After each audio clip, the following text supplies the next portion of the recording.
Bismillahirrahmanirrahim. Assalamualaikum warahmatullahi wabarakatuh. Innal hamdalillah nahmaduhu wa nasta'inuhu wa nastaghfiruh wa na'udzu billahi min syururi anfusina wa min sayyiati a'malina. May yahdihillahu fala mudhillalah wa may yudlil fala hadiyalah. Asyhadu an la ilaha illallah wa asyhadu anna Muhammadan abduhu wa rasuluh. Allahumma salli ala Muhammad wa ala ali Muhammad kama sallaita ala Ibrahim wa ala ali Ibrahim wa barik ala Muhammad wa ala ali Muhammad kama barakta ala Ibrahim wa ala ali Ibrahim fil alamin innaka Hamidum Majid. Rabbi shrah li sadri wa yassir li amri wahlul 'uqdatam min lisani yafqahu qawli. Rabbi zidni ilman warzuqni fahman. Amin ya rabbal alamin. Tuan-tuan, puan-puan yang dirahmati oleh Allah, kali ini sesi renungan kita yang ke-7, ya, pada juzuk yang ke-7, jatuh pada surah Al-Ma'idah, ayat yang ke-83, 84, dan 85. Insya Allah kita akan renungkan 3 ayat pada pagi hari ini. Ustazah akan bacakan dahulu ayat-ayatnya, lalu Ustazah akan tafsirkan ayat-ayatnya, lalu Ustazah akan sistemkan pemaknaan tafsirnya, dan kemudian Ustazah akan coba hadirkan renungan tentang pemaknaan yang sudah kita dapatkan. A'udzu billahi minasyaitonir rajim. Bismillahirrahmanirrahim. Wa idza sami'u ma unzila ila rasuli tara a'yunahum tafidu minad dam'i mimma arafu minal haqq yaquluna rabbana amanna faktubna ma'asy syahidin wa ma lana la nu'minu billahi wa ma ja'ana minal haqq wa natma'u ayyudkhilana rabbuna ma'al qaumis salihin. فأثابهم الله بما قالوا جنات تجري من تحتها الأنهار خالدين فيها وذلك جزاء المحسنين. صدق الله العظيم.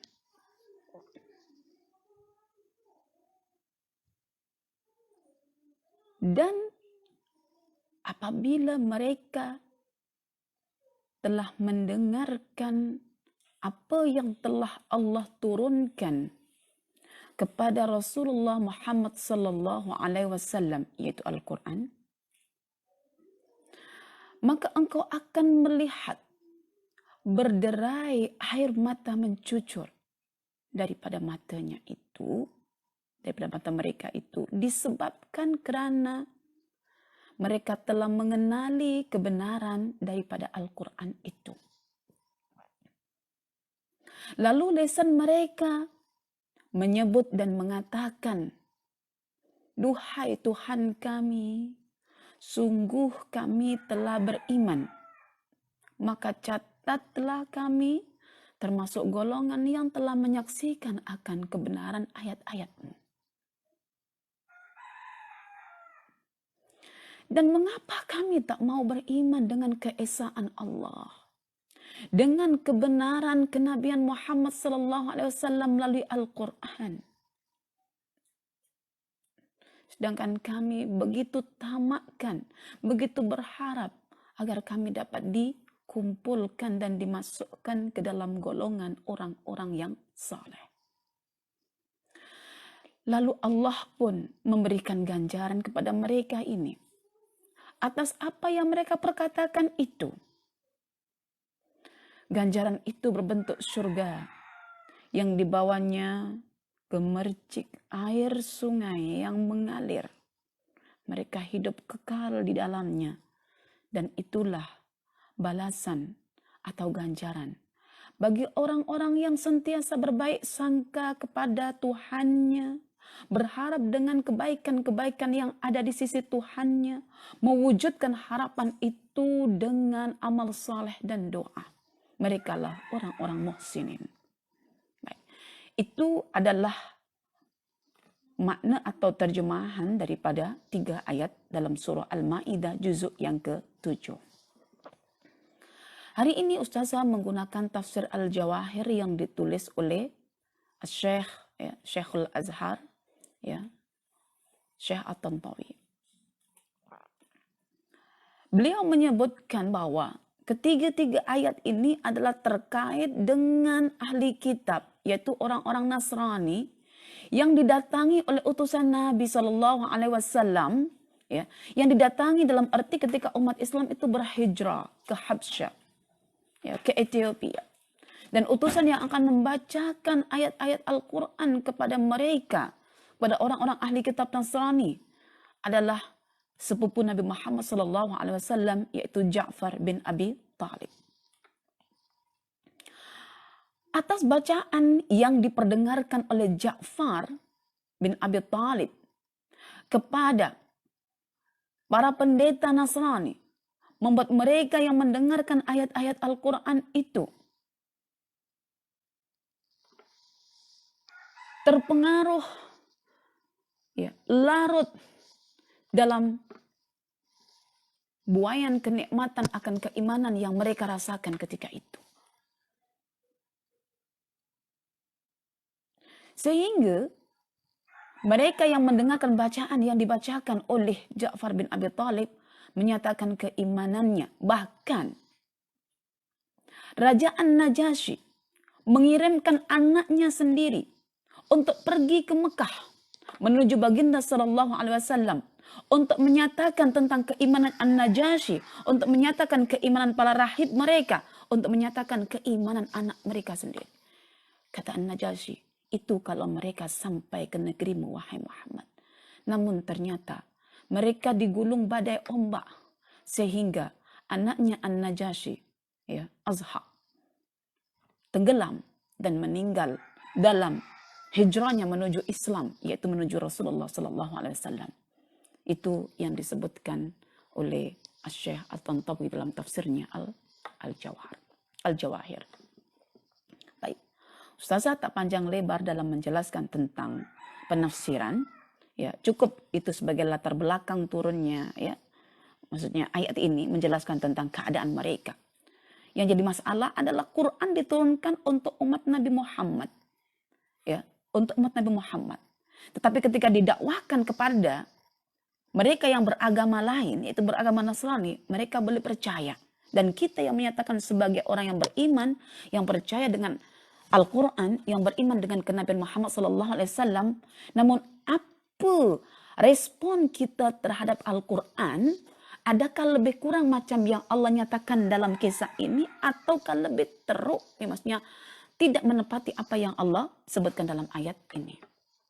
Baik. Bapak, tuan-tuan semuanya dirahmati oleh Allah. Semalam kita membincangkan dan merenungkan tentang kisah Qabil dan Habil. Mengapa ada pribadi namanya Qabil? Kenapa ada pribadi namanya Habil? Qabil seorang pribadi, seorang tokoh yang dikisahkan di situ telah mendapatkan satu bisikan kotor, bisikan jahat, bisikan kemaksiatan yang dibisikkan oleh nafsu amarahnya. Dan Qabil mengikuti bisikan itu, maka berlakulah pembunuhan ke atas Habil. Sementara Habil mendapatkan bisikan yang suci, bisikan daripada Tuhannya, ya, sehingga tenang dalam merespon keadaan yang menimpanya, tenang dalam memberikan nasihat pada abangnya yang dilanda oleh emosi, kedengkian dan kemarahan itu. So, dua-dua bisikan ini masuk ke dalam relung hati kedua-dua anak Adam itu. Karena pada hakikatnya manusia itu hanya menerima bisikan untuk kemudian diaplikasikan dalam bentuk tindakan praktis. Apa hubungan kisah Qabil Habil itu dengan ayat yang kita pilih? Sesungguhnya mendengarkan Al-Quran itu bermakna kita tengah memasukkan satu bisikan. Bisikan dari Tuhan melalui pesan-pesan yang tertuang dalam kitab suci Al-Quran. Dan bisikan itulah yang akan mempengaruhi emosi kita, yang akan mempengaruhi hati kita, bahkan yang akan menggerakkan kita untuk melakukan aksi yang lama-kelamaan aksi itu akan berubah menjadi satu kebiasaan. Ya. Pentingnya untuk merilis bisikan agar kita menjadi seorang insan yang dapat melakukan ketaatan, sentiasa beristiqamah di atas jalannya yang lurus. Berderai air mata ketika kita merenungkan ketiga-tiga ayat ini. Ada semacam tarikan kerinduan. Rindu terhadap janji Allah. Rindu terhadap kedudukan yang Allah janjikan kepada orang-orang yang sentiasa bersangka baik kepada Allah. Sehingga berlakulah sebuah tarikan nafas kerinduan. Tarikan nafas yang cukup dalam, yang menandakan bahwa seorang pendengar, pembaca Al-Quran, pencinta Al-Quran, ingin menggapai kedudukan yang dijanjikan oleh Allah Subhanahu wa Ta'ala dalam Al-Quran ini. Baik, perempuan tuan-tuan yang dirahmati oleh Allah, kita akan memikirkan tentang kedalaman makna ayat-ayat tersebut. Lalu kita renungkan.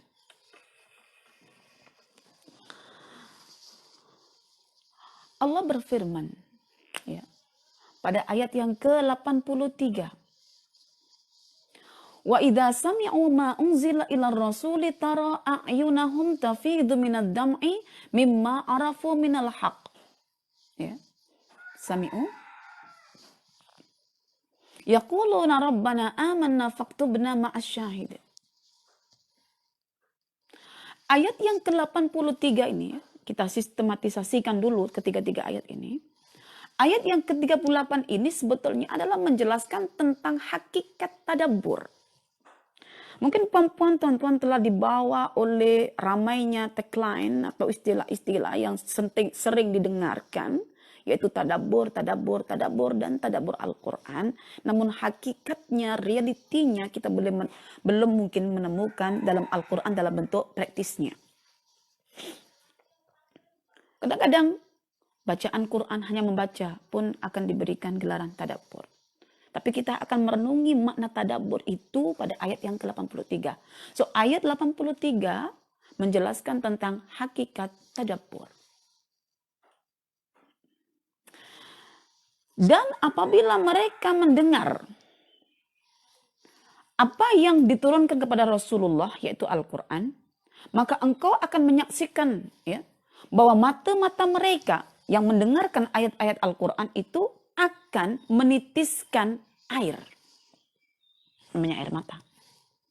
Disebabkan oleh karena mereka itu telah mendapatkan kebenaran dari hasil pendengaran itu. Lalu kebenaran yang ia dapatkan itu menggerakkan lisan mereka untuk mengucapkan amanna. Inilah buahnya tadabbur. Kami semua telah menyatakan iman. Maka catatlah kami termasuk golongan yang telah menyaksikan akan kebenaran Al-Quran. Kemudian ayat yang ke-84 adalah menjelaskan tentang reaksi orang-orang yang telah mendengarkan ayat-ayat Al-Quran ketika dibacakan untuk mereka. Jadi ini tentang reaksi tadabbur. Ini hakikat tadabbur, ini reaksi tadabbur. Reaksi tadabbur disebutkan di sini, kenapa kami tak mau beriman dengan keesaan Allah? Karena mereka orang Kristen, maka Allah diesakan. Dan kita sebagai orang beriman juga esakan Allah. Dan mengapa juga kami tak beriman dengan kebenaran, yaitu Al-Quran yang telah sampai kepada kami? Al-Haq. Sedangkan kami sangat berharap agar Tuhan kami memasukkan kami dalam golongan orang-orang yang saleh. Jadi reaksi orang yang mentadabburi Al-Quran ketika sudah ada kesan bahwa mereka sudah mendapatkan kebenaran Al-Quran, dia akan mencari golongan orang-orang yang saleh untuk dia kawani. Karena mereka orang-orang yang saleh yang akan sentiasa memberikan bisikan-bisikan suci dari Tuhan. Apatah lagi kita kalau tidak banyak memahami Quran, carilah kawan-kawan yang saleh. Itu reaksi secara praktisnya. So apa langkah seterusnya lepas saya tadabbur Quran itu di sini. Membina satu community, yang community itu adalah orang-orang yang beramal saleh. Lalu pada ayat yang ke-85 adalah menjelaskan tentang ganjaran yang akan diperolehi oleh para pentadabbur Al-Quran. Makanya di sini ganjaran tadabbur. Ya, ganjaran tadabbur. So di sini tentang hakikat, ya, hakikat tadabbur. Yang di sini tentang reaksi tadabbur, dan di sini tentang ganjaran tadabbur. Apa yang kurang? Tak ada yang kurang. Kalam Tuhan begitu sempurna. Hakikat tadabbur apa? Reaksi tadabbur apa? Dan ganjaran tadabbur itu apa? Disebutkan. Baik, kita mulakan yang pertama. Tentang hakikat tadabbur. Biar perempuan tuan-tuan hari ini boleh faham tentang tadabbur. Tadabbur itu bermakna kita mengaktifkan daya atau kekuatan pendengaran kita. Sami'u. Dan mendengar ini merupakan metode tadabbur. Metode tadabbur. Jadi metode tadabbur adalah menggunakan daya pendengaran secara optimum. Ya, itu metode tadabbur, menggunakan pendengaran. Mengapa? Karena objek, di sini objek tadabbur adalah Al-Quran. Dan karena objek tadabbur itu adalah Al-Quran, dia mesti menggunakan metode mendengar. Mengapa? Karena Quran itu adalah perkataan atau kalam Tuhan. So perkataan itu bukan dilihat, tapi perkataan itu didengar. So di sini objek tadabbur. Ya. Kemudian ketika Al-Quran yang menjadi objek tadabbur itu didengarkan melalui metode tadabbur berupa pendengaran tadi itu, dia akan menghasilkan. So di sini ada kesan, ya, kesan tadabbur akan menghasilkan, akan memberikan kesan, ya, akan memberikan kesan di mana orang-orang yang mendengarkan ayat-ayat suci Al-Quran yang dibacakan itu matanya, ya, matanya akan mengalirkan air. Bukan cuma sungai yang boleh mengalirkan air, tuan-tuan. Mata kita ada haknya, yaitu ianya mesti dapat mengalirkan air. Dan namanya air mata, bukan mata air. Tafidhu minad dam'i, ya, menitiskan air mata. Itu kesan atas pendengaran. Mengapa mereka menitiskan air mata? Mimma arafu minal haq. Disinilah hasil tadabbur. Hasil tadabbur itu adalah, atau tujuan, ya, saya katakan bukan hasil, tujuan. Tujuan tadabbur itu adalah untuk mendapatkan zikra, dan zikra yang pertama adalah untuk menghasilkan satu kepercayaan akan kebenaran ayat-ayat Quran. Yang seterusnya nanti akan membawa keyakinan, kepercayaan kepada keesaan Allah. Ya, mimma arafu. Bukan mimma alimu. Mimma arafu, karena arafu itu adalah mengetahui selepas dianya jahil. Itu kata arif. Arif itu lawannya jahil. Jahil tak tahu, lepas tahu, namanya arif. Mimma arafu minal haq. Itu kata Nabulsi ketika menghuraikan makna kata arafu. Mimma arafu minal haq. Jadi tujuan mendengar ayat-ayat Al-Quran adalah untuk menatijahkan satu kepercayaan akan kebenaran Al-Quran sebagai kitab suci, kalam Tuhan yang turun daripada sisi Allah Subhanahu wa Ta'ala, bukan dari syaitan. Dan kesannya, kalau hati sudah mendapat kebenaran itu, mata akan menitiskan airnya. Jadi dalam mata kita menyimpan air, dan dia akan menitis ketika connect dengan ayat-ayat Al-Quran yang ditadabburi, yang didengarkan.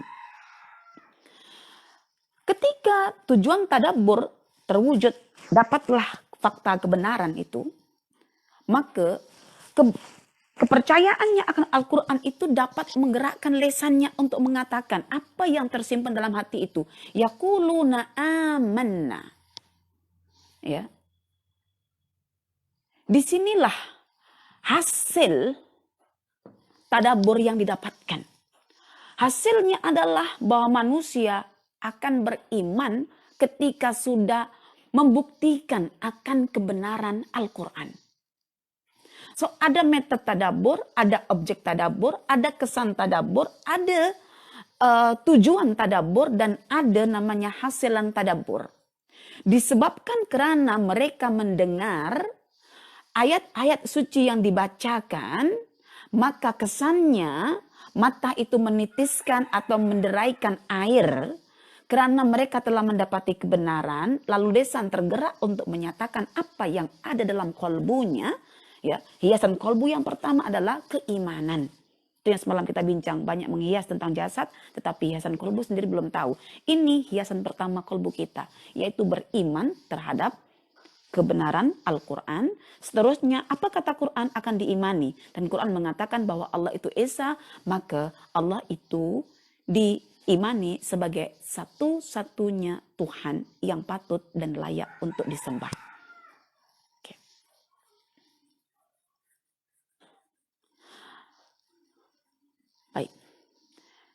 Satu rumus, hakikat tadabbur ini boleh kita dapatkan kesimpulan, boleh kita dapatkan ayat-ayatnya dalam pelbagai surah, ya. Namun rasanya Ustazah tak boleh nak panjang lebarkan perbincangan ini walau faktanya sangat penting. Cuma waktu yang terhad, jadi Ustazah mungkin akan memberikan secara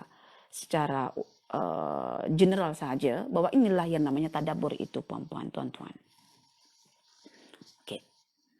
Jadi hakikat tadabbur sudah kita dapatkan. Jadi puan-puan, tuan-tuan boleh konsepkan tentang tadabbur itu apa.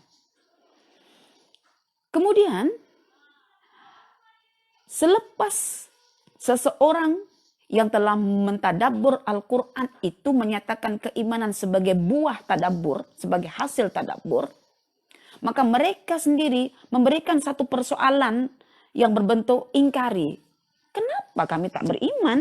Macam patut, sebetulnya kami ini mestilah beriman begitu. Kenapa tak beriman? Ya. Wa ma lana la nu'minu billah. Nah, disinilah ketika Quran telah dibenarkan, baru kandungan Quran itu diyakini, dipercayai. Bahwa Allah Subhanahu wa Ta'ala itu sebagai satu-satunya Tuhan yang layak untuk disembah, dan bahwa Al-Quran itu sebagai satu-satunya kitab yang mengandungi kebenaran dan tidak pernah datang kebatilan padanya. Oke. Lalu mereka pun tamak ya untuk menjadi golongan orang-orang yang saleh. Begini ya, perempuan, tuan-tuan semuanya. Daripada pemaknaan kedua-dua ayat ini, kita boleh membuat satu pertanyaan terkait dengan metode tadabbur. Ustazah, mengapa dalam mentadabbur Al-Quran itu perlu pendengaran? Yang saya katakan tadi, sebab Al-Quran itu adalah merupakan kalam suci Tuhan. Jadi perlu didengar. Adakah cukup kita hanya mendengar Al-Quran sahaja? Tidak cukup. Pendengaran ini mesti sinergi dengan kalbu kita. Ya. Karena itu Allah mengatakan dalam Al-Quran surah Qaf ayat yang ke-37, Inna fi dzalika ladzikra liman kana lahu qalbun aw alqas sam'a wa huwa syahid. Jadi pendengaran ini mesti connect dengan kalbu. Selama ini kita hanya mengaktifkan deria pendengaran, tetapi kalbu tidak kita on-kan. Pada Al-Quran itu ada zikra bagi orang-orang yang boleh mensinergikan antara pendengaran dengan kalbunya. Mengapa mesti menggunakan kalbu? Ya. Kalbu ini laksana batu penggiling atau mesin penggiling. Ianya mesti hidup dan ianya akan diberi bahan-bahan untuk digiling. Karena itu Allah menyebutkan tentang fungsi qalbu adalah yaqilun dan yafqahun. Yafqahun disebutkan dalam Al-Quran surah Al-A'raf ayat 179 dan yaqilun disebut dalam surah Al-Hajj ayat 46. Jadi itu fungsi qalbu, fungsi hati itu adalah menggiling setiap bisikan yang masuk ke dalamnya. Dan boleh kita bayangkan sekiranya alat penggiling itu stuck, mati. Boleh tak sekiranya ada jagung atau ada gandum dimasukkan berubah jadi tepung? Tidak mungkin. Maka harus mesti on-kan, hidupkan dan nyalakan alat penggiling itu. Maknanya orang yang mendengar Al-Quran, dianya mesti menghidupkan dulu kalbunya.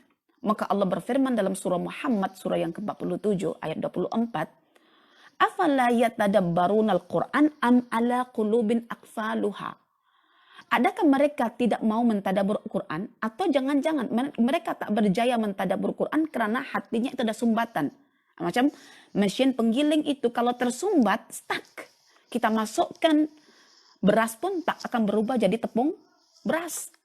Kita masukkan jagung pun tidak akan berubah jadi tepung jagung karena stuck. Dan hati yang stuck tadi itu, hati yang sumbat itu adalah hati yang ketika baca Quran, dia sibuk dengan dunianya. Ketika baca Quran, dia ingat perniagaannya. Ketika baca Quran, dia ingat pekerjaan dapurnya. Ketika dia baca Quran, dia ingat mesin basuhnya dan lain sebagainya. Stuck. Tidak akan menghasilkan kebenaran tentang Al-Quran, tidak akan menghasilkan keimanan tentang Allah Subhanahu wa Ta'ala, dan lain sebagainya. Ini masalah kita. Masalah kita hari ini adalah sambil masak kita baca Quran. Tidak boleh. Ya, memang ada peruntukan yang khusus untuk mendengarkan Al-Quran. Dan sebaik-baik pendengaran yang baik adalah ketika membaca Al-Quran waktu malam. Karena waktu malam itu akan disertai dengan ketenangan. Dan untuk tadabbur Al-Quran, ini ada satu buku yang cukup bagus ya, yang saya baca di sini. Membangun hidup berkah dengan Al-Quran. Ini adalah kunci, tajuk besarnya adalah tentang mafatih at-tadabbur, kunci-kunci mentadabbur Al-Quran, wan najah fil haya, dan untuk meraih kejayaan dalam hidup melalui Al-Quran. Karena Quran adalah kitab penuh berkat. Sangat bagus untuk dimiliki sebagai panduan untuk mentadabbur Al-Quran. Ya, membangun hidup berkah dengan Al-Quran. Ya. Pertama Ustazah mengenal tentang makna tadabbur daripada Dr. Al-Lahim. Buku pertamanya adalah Mengapa Saya Menghafal Quran. Itu juga saya milik. Saya suka karena beliau seorang pengkaji dan seorang doktor. Ya, jadi kajiannya sangat ilmiah dan sangat rasional. Baik. Puan-puan, tuan-tuan yang dirahmati oleh Allah. Jadi tadabbur itu perlu mensinergikan antara kalbu yang hidup dan pendengaran yang fokus. Dan itulah yang disebutkan dalam surah Qaf tadi ayat 37. Tanpa hati yang hidup, tanpa pendengaran yang fokus, zikra yang merupakan tujuan tadabbur tidak akan terwujud. Ya, kitabun anzalnahu ilaika mubarakun liyadabbaru ayatihi waliyatadzakkara. Jadi tujuan tadabbur untuk memetik zikra. Zikra itu berupa keimanan terhadap Allah, dan keimanan itu merupakan perhiasan pertama untuk kalbu kita. Dan dekat kalbu itulah lahir keimanan, dekat kalbu itulah berlaku pusingan untuk mengolah data-data Al-Quran yang telah didengarkan itu. Oke. Apa yang tak kalah penting dalam perbincangan ini, puan-puan, tuan-tuan, adalah tentang reaksi tadabbur. Tentang reaksi tadabbur, setiap orang yang telah berjaya dalam mentadabbur Quran, secara reaction, dia akan segera untuk membina community. Dia akan mencari golongan orang-orang yang saleh. Karena itulah Rasulullah SAW yang siri-siri sebelumnya saya sebutkan, Rasulullah bersabda, jangan kamu berkawan melainkan dengan orang yang mukmin. Bahkan Al-Quran sendiri menyatakan dalam surah yang ke-18 ayat yang ke-28, wasbir nafsaka ma'al ladzina yad'una rabbahum bil ghadati wal 'ashyi yuriduna wajha.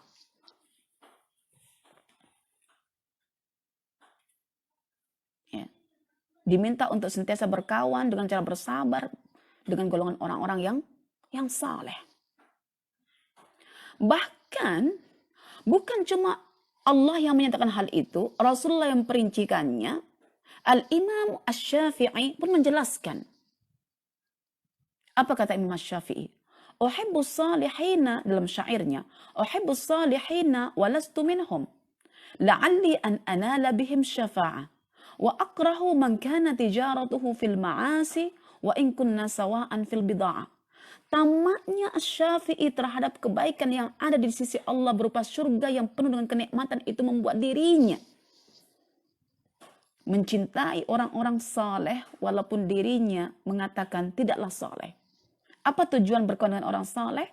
Agar dia mendapatkan syafaat dari orang saleh itu. Ketika mungkin takdir menentukan dia masuk ke neraka, maka orang-orang saleh yang dicintainya akan menyeretnya untuk masuk ke surga. La'alli an anala bihim syafa'ah. Imam Syafi'i tidak suka dengan orang-orang yang berbuat maksiat, walaupun dia menyadari dirinya adalah pelaku maksiat. Ya. Kita sudah sadar diri berpelaku maksiat, nak cari kawan orang soleh pun tak nak. Jadi apa maunya kita? Maunya sadar tidak soleh, lalu cari orang yang tak soleh, nanti memberikan bisikan yang tidak soleh, karena setan ketika membisik dalam hati kita, sesungguhnya dia menggunakan wasilah atau media, yaitu kawan-kawan kita yang tak soleh akan dibisiki. Alladzi yuwaswisu fi sudurin nas minal jinnati wan nas. Setan manusia itu ada. Mereka akan berikan kepada kita bisikan yang tidak soleh. Bisikan hanya fikir tentang apa gosip hari ini, apa kabar wanita hari ini, dan lain sebagainya.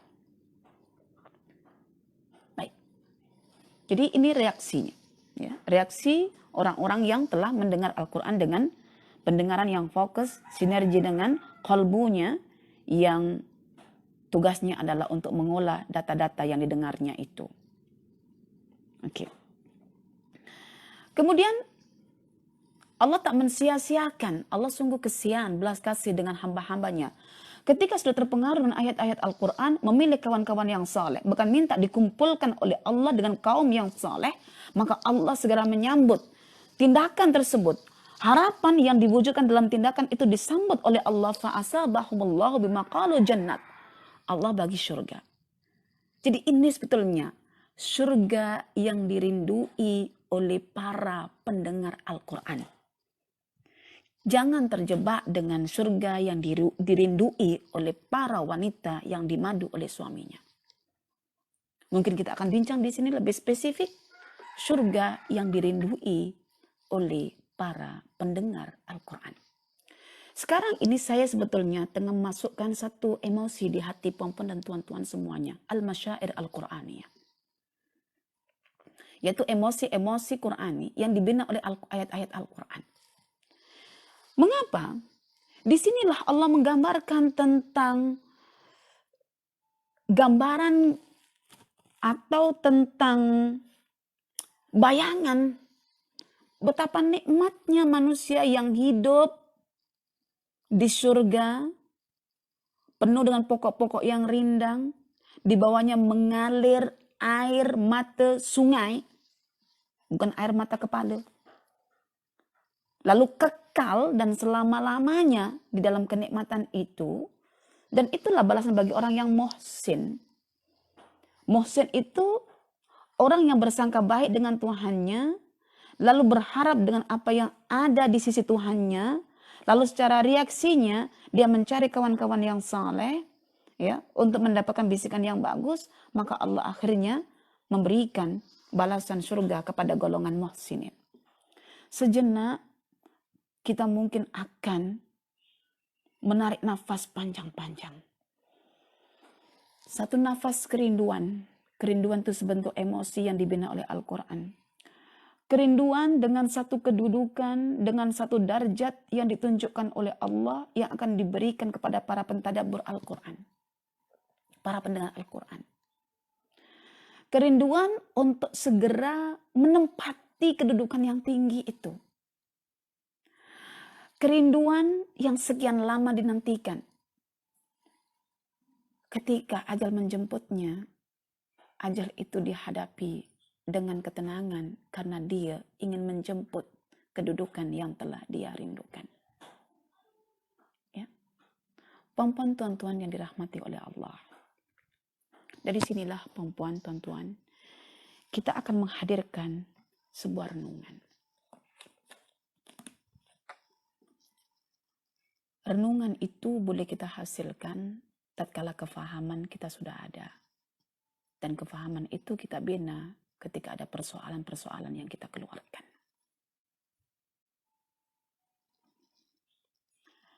Sempat dan terlintas dalam pikiran,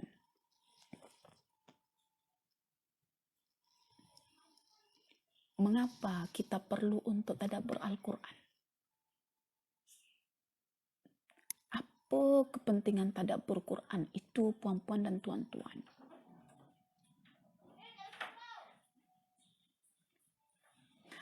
Tadabbur itu sangat terkait dengan hati kita.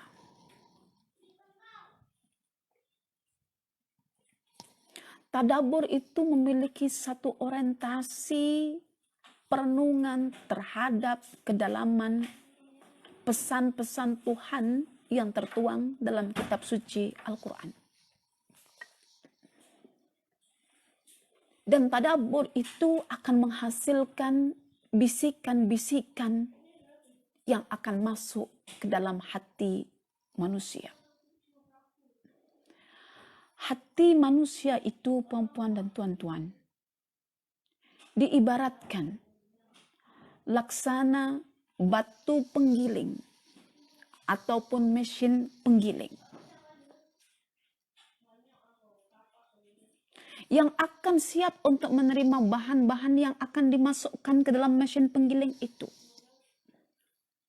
Jika yang dimasukkan adalah jika dimasukkan adalah gandum, beras atau jagung yang berkualiti, maka mesin penggiling itu akan aktif untuk menggiling bagi menghasilkan tepung gandum, tepung beras, tepung jagung yang berkualiti. Namun, apabila mesin penggiling itu dimasukkan ke dalamnya itu adalah gandum yang berkualiti rendah, terdapat banyak campuran pasir, batu, dan mungkin kotoran sampah yang lainnya. Boleh dibayangkan, apa yang keluar, apa yang terhasil adalah tepung yang berkualiti rendah. Namun sayangnya, puan-puan dan tuan-tuan, tidak ramai orang yang sadar dan tahu bahan-bahan yang dimasukkan ke dalam mesin penggilingan itu. Seandainya mereka sadar dan tahu apa yang dimasukkan ke dalam mesin penggilingan itu, tentu mereka akan memilih jenis gandum atau jenis beras yang berkualiti untuk menghasilkan tepung yang berkualiti dan pada akhirnya akan menghasilkan roti ataupun makanan-makanan lain yang berkualiti tinggi. Demikianlah hati itu, puan-puan dan tuan-tuan. Ianya memerlukan bahan-bahan yang perlu dimasukkan. Dan bahan yang dimasukkan ke dalam hati itu bukan bahan konkret. Bukan bahan konkret, tapi bahan yang abstrak. Yaitu bisikan-bisikan, yang bisikan itu didapati daripada pesan-pesan Tuhan yang tertuang dalam kitab suci Al-Quran.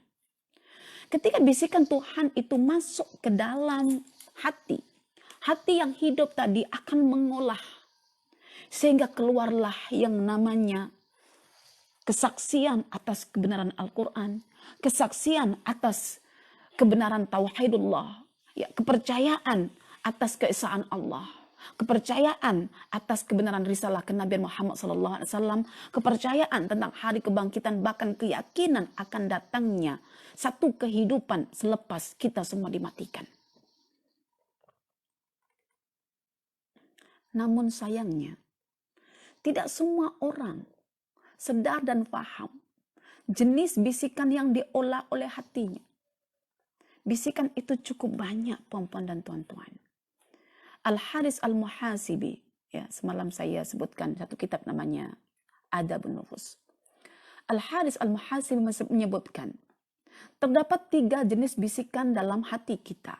1 bisikan Tuhan, 1 bisikan syaitan, dan ketiga bisikan nafsu amarah. Yang di sebalik nafsu amarah itu ada hawa, ada syahwat itu. Bagaimana cara untuk membezakan ketiga-tiga jenis bisikan? Mesti menggunakan neraca atau tolak ukur keilmuan yang telah disahkan Apakah itu Al-Quran dan Sunnah Nabi Sallallahu Alaihi Wasallam? Banyak orang yang mempersepsikan bisikan itu baik dan benar, namun faktanya ketika ditimbang dengan Quran dan Sunnah, itu bisikan yang buruk dan salah. Dan bahkan ada yang mengatakan bisikan yang benar dan baik dari Allah itu dikatakan sebagai bisikan yang buruk dan salah, karena tak memiliki tolak ukur.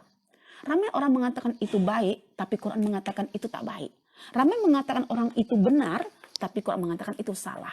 Dan ramai orang mengatakan itu salah, padahal Quran mengatakan itu benar. Maka Umar berkata, Rabbi arini, ya Allah tunjukkanlah, arinal haqqa haqqa warzuqna tibaa, wa arinal batila batila warzuqna tinabah. Tunjukkan kebenaran untuk aku boleh ikuti, tunjukkan kesilapan untuk aku tinggalkan. Itu kata Umar. Lalu bagaimana cara membezakan ketiga-tiga bisikan ini? Melalui kerangka Quran dan Sunnah.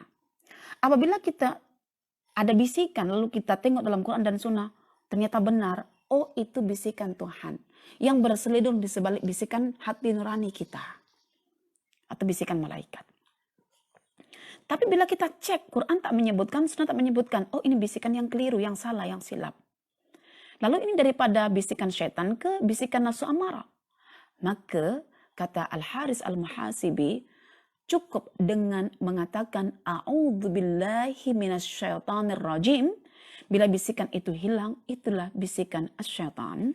Dan bila bisikan itu tak hilang, itulah bisikan dalam nafsu amarah kita.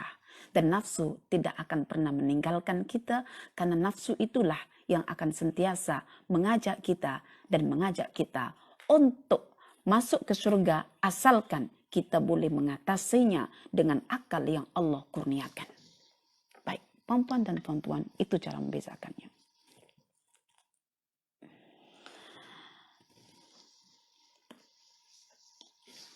Terkait dengan bisikan ini, perempuan, tuan-tuan, sangat penting untuk dibincangkan.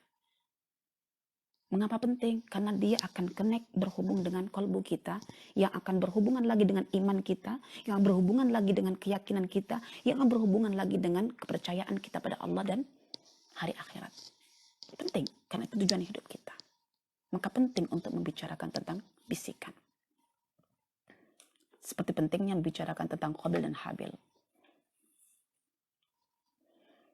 Kata Al-Imam Ibnu Qayyim Al-Jauziyah dalam kitab Fawaidul Fawaid, ya, nih kitab yang Ustazah rujuk, ya. Penuh dan syarat dengan renungan. Penuh dan syarat dengan pemikiran. Dengan fakta yang dikomben dengan nas-nas Al-Quran dan Sunnah. Orang sains boleh ambil manfaat, orang agamawan boleh ambil manfaat, orang yang saintis dan agamawan boleh sekali ambil manfaat dari kitab ini. Kata beliau,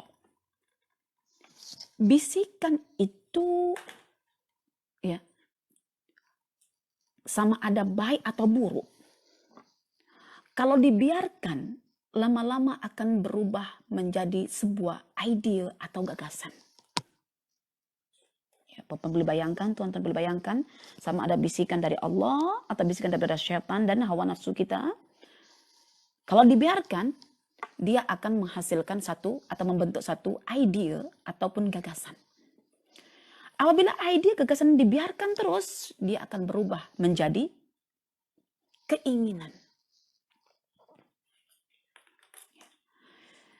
Dan apabila keinginan ini dibiarkan, dia akan berubah menjadi tekad atau cita-cita. Dan apabila tekad dan cita-cita ini dibiarkan, dia akan berubah menjadi satu tindakan, satu aksi. Dan apabila aksi ini dibiarkan, dia akan berubah menjadi satu kebiasaan atau akhlak. So, akhlak itu puncanya daripada bisikan tadi itu. Kebiasaan atau habit itu puncanya daripada bisikan tadi itu. Jika bisikannya daripada Allah melalui kalam sucinya, maka akan menghasilkan akhlak al-karimah. Habit yang baik. Apabila bisikan itu berasal daripada syaitan, maka akan menghasilkan akhlak al-madhmumah. Dan kalau sudah jadi akhlak itu ibarat pokok yang sudah menghujam ke dalam akarnya, yang sudah menjulang tinggi ke angkasa. Susah untuk ditumbangkan, itulah akhlak. So, hari ini kita mesti waspada dengan bisikan itu. Maka ayat ini menawarkan satu solusi. Sentiasalah berinteraksi dengan Al-Quran, maka bisikan suci akan datang direspon oleh kalbun yang hidup. Bisikan Tuhan akan bertentangan dengan bisikan syaitan. Karena itu Allah menyebutkan dalam Al-Quran, surah Az-Zukhruf ayat yang ke-36, ya, 30 dan 37. Ya, yang bunyinya begini. وَمَنْ يَعْشُ عَنْ ذِكْرِ الرَّحْمَنِ نُقَيِّضْ لَهُ شَيْطَانًا فَهُوَ لَهُ قَرِينٌ. Barang siapa yang menghindar, ya, ataupun berpaling daripada Al-Quran, yaitu zikr Rahman, yang berpaling daripada Al-Quran, maka Allah akan jadikan syaitan itu sebagai kawan baiknya. Coba bayangkan perempuan. Kalau syaitan itu menjadi kawan baik kita disebabkan karena jauhnya kita daripada mendengarkan Al-Quran, memahami Al-Quran.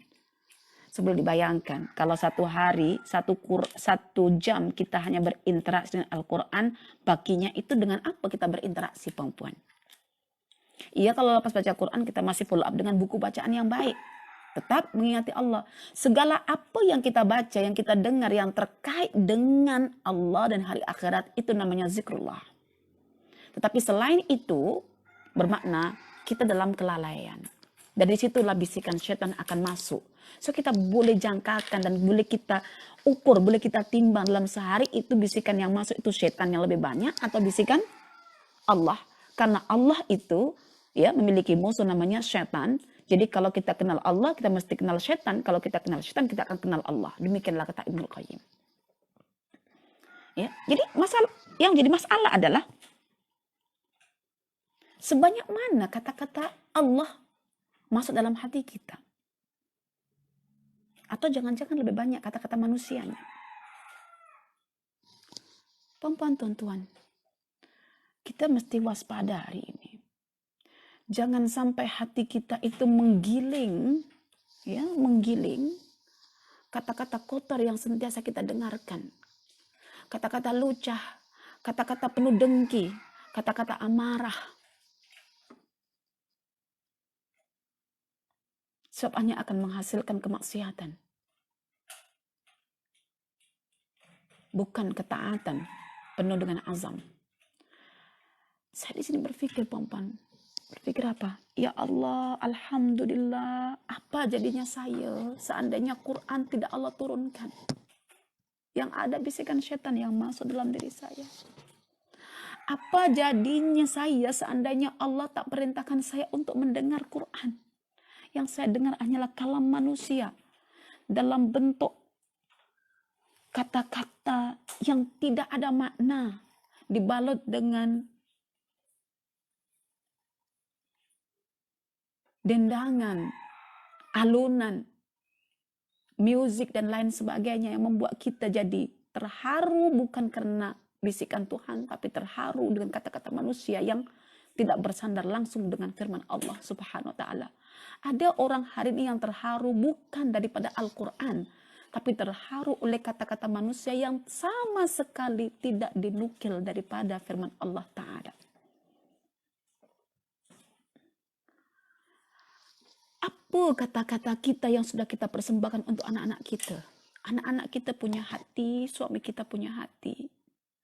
Adakah kata-kata kotor yang penuh celaan, makian, hinaan yang sentiasa digiling oleh hati anak-anak kita? Kata-kata penuh tekingan, kata-kata penuh amarah, kata-kata penuh hinaan, ataukah kita berikan kata-kata yang baik dalam balutan nasihat, dalam bentuk huraian makna Al-Quran yang kita berikan pada anak-anak kita? Sebanyak mana waktu yang kita peruntukkan untuk anak-anak kita mendengarkan kalam Tuhan? Sebanyak mana juga peruntukan waktu ya yang kita anggarkan untuk kita mendengarkan kata-kata Tuhan? Mendengarkan kata-kata Tuhan ini menghidupkan hati kita disebabkan karena kata-kata Tuhan akan membangkitkan emosi kita, Bapak dan Tuhan. Mungkin ada rekan-rekan kita yang sebelum ini mungkin menangis, terisak-isak, sebab, dan saya beritahu bahwa Al-Quran telah menyuntikkan emosi dan bermakna kejayaan dalam tadabbur telah diperolehi.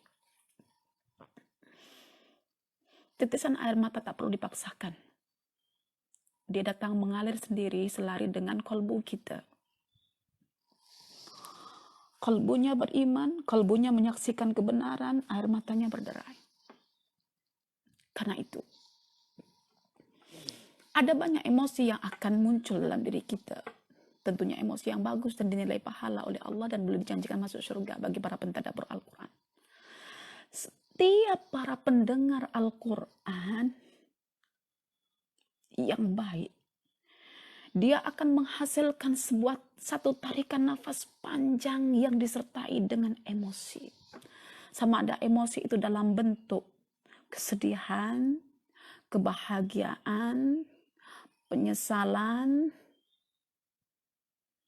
kerinduan, ataupun dalam bentuk emosi ketakutan. Semua itu kita dapat dari Al-Quran. Hadirnya emosi itu tatkala terbitnya bayang-bayang atas apa yang kita faham ketika kita mendengarkan ayat-ayat Al-Quran. Ketika kita mendengarkan ayat Al-Quran tentang kedudukan yang Allah janjikan, lalu hadir bayang-bayang tentang kedudukan itu, maka kita akan menarik nafas panjang, nafas kerinduan untuk mendapat kedudukan itu. Ketika kita mendengar ayat-ayat Al-Quran misalnya, yang kita faham, yang membicarakan tentang seksaan-seksaan yang Allah timpakan kepada golongan orang-orang yang berdosa. Lalu kita kenal diri kita telah berdosa. Muncul emosi ketakutan. Lalu lahirlah tarikan nafas yang cukup panjang. Tarikan nafas ketakutan.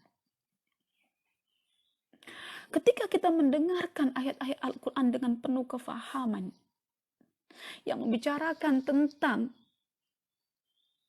kesempurnaan orang-orang yang disanjung oleh Allah dan nampak begitu kerdilnya, rendahnya, kurangnya diri kita tatkala berpertandingan. Maka hati ini diliputi oleh perasaan sedih sehingga muncullah satu tarikan nafas yang cukup panjang, tarikan nafas kesedihan.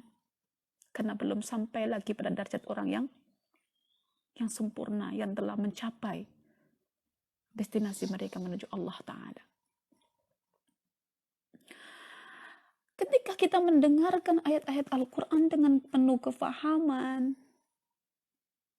tentang kesempurnaan sifat-sifat Tuhan, tentang kesempurnaan perbuatan-perbuatan Tuhan, lalu lahirlah satu bayang-bayang.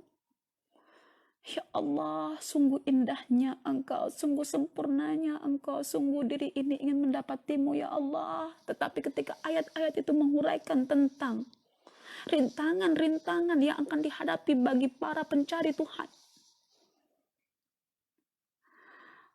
ada semacam penyesalan, ya Allah, kenapa susahnya untuk mendapatimu. Lalu keluarlah tarikan nafas yang cukup panjang, tarikan nafas sedih bercampur dengan penyesalan. Namun ketika ayat-ayat Al-Quran yang kita dengar dan kita fahami itu menjelaskan tentang kesempurnaan sifat Tuhan, namun Allah membukakan jalannya seolah-olah ada kemudahan untuk mencapainya. Terbit satu harapan, satu kegembiraan. Akhirnya kita menarik nafas panjang. Alhamdulillah ya Allah, pintu untuk menujumu masih Engkau bukakan untukku. Seolah-olah diri ini layak mendapatkan neraka, tetapi diri ini boleh masuk di surga dengan dosa-dosa yang aku bawa. Asalkan aku boleh bertaubat dan sadar akan dosa-dosa ini. Ada tangisan, tapi tangisan itu tangisan kebahagiaan. Demikianlah Al-Quran menyuntikkan berbagai jenis emosi, yang setiap emosi itu akan dikira sebagai amalan kalbu yang akan dinilai sebagai pahala oleh Allah Subhanahu wa Ta'ala. Maka perempuan dan tuan-tuan, cobalah hari ini kita buat perbandingan. Sebanyak manakah bisikan yang masuk dalam hati kita melalui bisikan Tuhan? Dan sebanyak mana juga, sebesar mana juga bisikan yang masuk dalam hati kita melalui bisikan syaitan. Sila buat perbandingan dan buat pilihan. Buatlah azam, karena hakikatnya menuju surga Allah itu sangatlah penat. Surga Allah begitu mahal. Surga yang kita rindui sebagai para pembaca Al-Quran, pencinta Al-Quran, pendengar Al-Quran, begitu mahal. Betapa berat mendapatkan petunjuk Allah. Walladzina jahadu fina lanahdiyannahum subulana. Perlu berjihad. Betapa susahnya untuk mendaki berjumpa Allah. Falaqtahamal aqabah wa ma adraka mal aqabah fakku raqabah. Betapa mahalnya surga Allah sehingga Allah mengatakan am hasibtum an tadkhul jannata walamma ya'tikum mathalul ladzina khalau min qablikum massathumul ba'sa'u wad-dharra'u wa zulzilu hatta yaqula ar-rasul wal ladzina amanu ma'ahu mata nasrullah ala inna nasrullahi qarib. Surah Al-Baqarah ayat 214. Perempuan, tuan-tuan, kita berlindung kepada Allah daripada bisikan syaitan, dan kita bermohon kepada Allah agar Allah dekatkan kita kepada kalam sucinya yang dapat menghadirkan bisikan-bisikan suci yang mengubah perilaku kita menuju ketaatan, menuju ridha Allah Subhanahu wa taala. Aqulu qouli hadza wa astaghfirullah li wa lakum. Wassalamualaikum warahmatullahi wabarakatuh.